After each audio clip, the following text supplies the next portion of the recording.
रोशन, जो आज दुनिया के महंगे से महंगे रेस्टोरेंट में खाना खा सकते हैं, बहुत बड़े सुपरस्टार हैं, कभी सितारों को ब्रेकफास्ट और जूस सर्व किया करते थे। आज दुनिया के बड़े बड़े स्टूडियोज में शूटिंग करते हैं, कभी लाइट पकड़कर घंटों खड़े रहा करते थे कि सुपरस्टार शॉट दे रहा है। आपको लग रहा होगा कि भाई ऋतिक के पापा राकेश रोशन तो बड़े प्रोड्यूसर हैं, तो ऋतिक के लिए तो एंट्री बड़ी आसान रही होगी, लेकिन जनाब ऐसा था नहीं।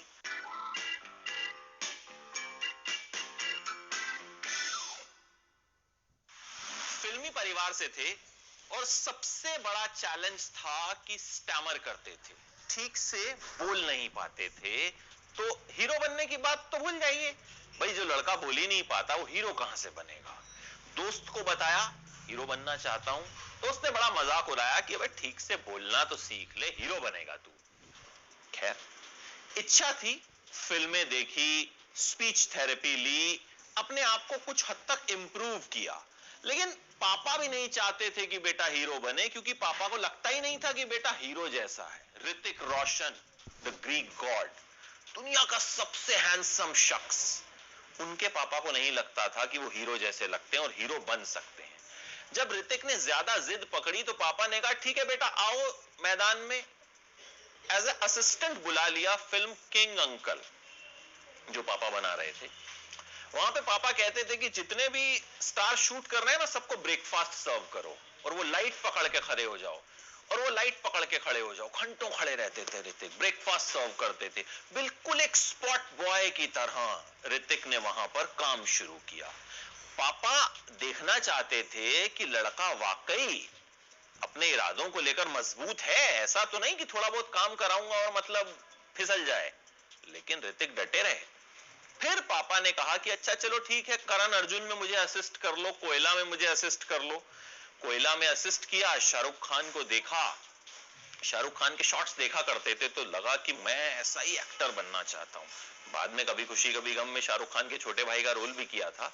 तो वहां से इंप्रूव करना खुद को शुरू किया, बॉडी बिल्डिंग की ट्रेनिंग ली। सलमान खान ने कहते हैं कि बॉडी बिल्डिंग की ट्रेनिंग उन्हें दी, टिप्स दी। उसके बाद जब पापा को लगा कि भाई लड़के के इरादे मजबूत हैं, तो पापा ने तय किया कि बेटे को कहो ना प्यार है से लॉन्च करेंगे। फिल्म बनी, सुपरहिट हो गई। सुपरहिट होने के बाद क्या हुआ, आपको लग रहा होगा कि कहानी चल पड़ी, अब तो सक्सेस ही सक्सेस। फिल्म बनी 10 करोड़ में, फिल्म ने कमा लिए 60 करोड़। अंडरवर्ल्ड से फोन आ गया कि बहुत कमा लिया, हमारा हिस्सा भी दो। ऐसी खबरें, ऐसे किस्से हैं। अब दिया नहीं दिया, फोन आया नहीं आया, भैया हमें क्या पता, ये सब बातें तो किस्से कहानियों में ही होती हैं। फिर ऋतिक रोशन एक कमरे में रोने लग गए। बंदे की फिल्म सुपर डुपर हिट, लड़कियां मर रही हैं और रोने लग गए। और वजह जानते हैं क्या थी? 30,000 प्रपोजल मिल गए। बसों में भर के लड़कियां मिलने आती थी ऋतिक रोशन से, और इसी बात से परेशान हो गए। पापा से बोला मैं ये सब हैंडल नहीं कर पा रहा हूं, इतनी सक्सेस हैंडल नहीं कर पा रहा हूं। कमरे में रोते थे, बंद कमरे में। पापा ने समझाया कि देखो भाई, तुम्हें तो ये मिली है, जिन्हें नहीं मिली उनके बारे में सोचो।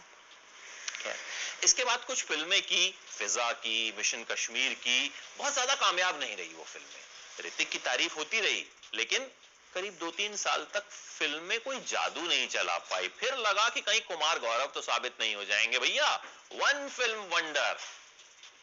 ऐसा हुआ नहीं, क्योंकि पापा साथ थे। पापा ने बनाई, कोई मिल गया, सुपर हिट हो गई। उसके बाद फिर कुछ फिल्में की, फिर चली नहीं चली, फिर बन गए क्रिश, और फिर तो भाई साहब छा गए। अच्छा, कहते हैं हीरो की अगर शादी हो जाए ना तो फैन फॉलोइंग खत्म हो जाती है। ऋतिक के साथ ऐसा हुआ नहीं। ऋतिक ने सुजैन को एक ट्रैफिक सिग्नल पे देखा, करीब 12-13 साल के थे ऋतिक, और तभी तय कर लिया कि शादी इसी लड़की से करूंगा। धीरे धीरे प्यार मोहब्बत परवान चढ़ी।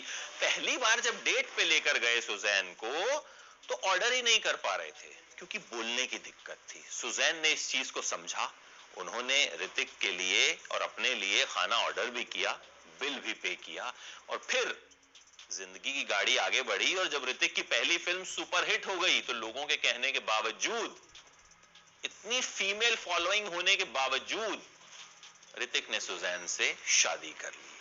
हालांकि करीब 14 साल बाद इनका रिश्ता टूटा और फिर जब डिवोर्स हुआ तो कहते हैं सबसे महंगा डिवोर्स था, ऋतिक को काफी पैसा देना पड़ा और बॉलीवुड के इतिहास का सबसे महंगा डिवोर्स इसे जो है कहा जाता है। सलमान खान से भी ऋतिक का पंगा हुआ अपनी एक्स की वजह से। अब एक्स से आपको कंगना रनौत भी याद आई होंगी, भैया वो तो बहुत बड़ा पंगा है। कंगना रनौत ने फिल्म क्रिश में ऋतिक के साथ काम किया था। अब काम हो गया, फिल्म रिलीज हो गई, बाद में कंगना ने एक इंटरव्यू में ऋतिक को कह दिया सिली एक्स, यानी मेरा बेवकूफ पूर्व प्रेमी। ऋतिक भड़क गए कि भैया मेरा और तुम्हारा तो कुछ था ही नहीं, तुमने मुझे सिली एक्स कैसे कह दिया। जंग बहुत तेज हुई, खूब बयानबाजी, ऋतिक ने केस ठोका, कंगना ने केस ठोका।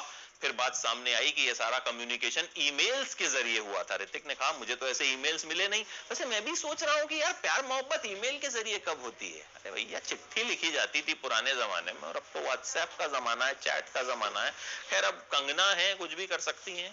तो पंगा हुआ, कंगना कई साल तक इस पंगे को भुनाती रही। जब फिल्म आती थी ऋतिक का नाम लेकर शुरू हो जाती थी। हुआ गया कुछ नहीं निकला, दोनों केस डिसमिस हो गए। और अब तो खैर कंगना ने इतने पंगे खड़े कर लिए हैं कि ऋतिक का पंगा तो मुझे लगता है सबसे लास्ट में कहीं पड़ा हुआ मिलेगा आपको। सलमान खान से भी एक्स की वजह से पंगा हुआ। ऋतिक ने सलमान की एक्स ऐश्वर्या राय के साथ फिल्म की गुजारिश, और ऋतिक के दिल के बहुत करीब थी ये फिल्म। ऋतिक का कहना है कि मेरी फिल्में जो हैं वो मेरा बेबी है, मेरे बच्चों की तरह होती हैं। सलमान ने कह दिया कि इस फिल्म को देखने तो कोई कुत्ता भी नहीं गया। ऋतिक भड़क गए, कहा भाई मेरे लिए कुछ कहा होता तो कोई बात नहीं, लेकिन मेरे बेबी के लिए कह दिया, मेरी फिल्म के लिए कह दिया। तो ऋतिक ने भी जवाब दिया, तनातनी हुई, लेकिन फिर बाद में मामला जो है वो सॉर्ट आउट हो गया। अच्छा, ऋतिक ने कुछ रोल रिजेक्ट भी किए जिनका बाद में उन्हें पछतावा भी हुआ। फिल्म स्वदेश जिसमें शाहरुख खान नजर आए थे, पहले आमिर खान को ऑफर हुई, उन्होंने मना किया, तो ऋतिक रोशन को ऑफर हुई। ऋतिक को लगा कि मैं ये कैरेक्टर नहीं कर पाऊंगा, शाहरुख खान को मिली, और फिर जब फिल्म बनी तो ऋतिक को लगा कि यार ये तो बड़ा दमदार रोल था। फिर जब आशुतोष गोवारिकर ने, जिन्होंने स्वदेश बनाई थी, उन्होंने जोधा अकबर का ऑफर दिया, तो ऋतिक ने तुरंत एक्सेप्ट कर लिया कि ऐसा ना हो फिर से गलती हो जाए। दिल चाहता है में सैफ अली खान का रोल भी ऋतिक रोशन को ऑफर किया गया था, और दिल चाहता है से ही सैफ की किस्मत चमकी थी, और फिर ये कल्ट फिल्म बन गई। लेकिन फिर ऋतिक ने रिजेक्ट की तो ऋतिक को पछतावा हुआ। अच्छा, ऋतिक ने एक फिल्म की थी मैं प्रेम की दीवानी हूं, उसमें एक मेथी के पराठे वाला सीन था, उसके लिए ऋतिक को खूब ट्रोल किया जाता है, कहा जाता है कि खूब जबरदस्त ओवर एक्टिंग की थी। ऋतिक से जब पूछा गया कि आपके लिए सबसे मुश्किल सीन कौन सा था, तो ऋतिक ने कहा वो वाला सीन, वो एक्टिंग करना मेरे लिए जो है सबसे मुश्किल था। तो मेथी के पराठों ने ऋतिक को जबरदस्त ट्रोल भी करवाया है एक बार। अच्छा, बचपन का एक किस्सा ये भी है, पापा वैसे तो डांटते नहीं थे, लेकिन एक बार घर में कुछ मेहमान आए हुए थे और ऋतिक को पता नहीं क्या हुआ कि छत पर पहुंच गए और कांच की बोतलें नीचे फेंकने लगे। पापा ने खूब जमकर जो है पिटाई कर दी। भगवान दादा पापा की फिल्म थी, उसमें एक बार बचपन में डांस किया था। अच्छा, रजनीकांत के साथ काम किया तो पापा बहुत डांटते थे अगर गलती कर देते थे, तो रजनीकांत ने एक बार डांट से बचाया था। शॉट में गड़बड़ हो गई ऋतिक से, तो रजनीकांत ने खुद भी गड़बड़ कर दी कि भाई अगर मैं गड़बड़ कर दूंगा तो दोबारा शूट हो जाएगा, ऋतिक भी डांट से बच जाएंगे, तो इस तरह से बचे। तो फिलहाल जो है फिल्में खूब कर रहे हैं और खूब लोग पसंद भी कर रहे हैं, और जमकर जो है इनकी तस्वीरें सोशल मीडिया पर खूब वायरल होती हैं और खूब पॉपुलैरिटी जो है इनकी चरम पर है। और ग्रीक गॉड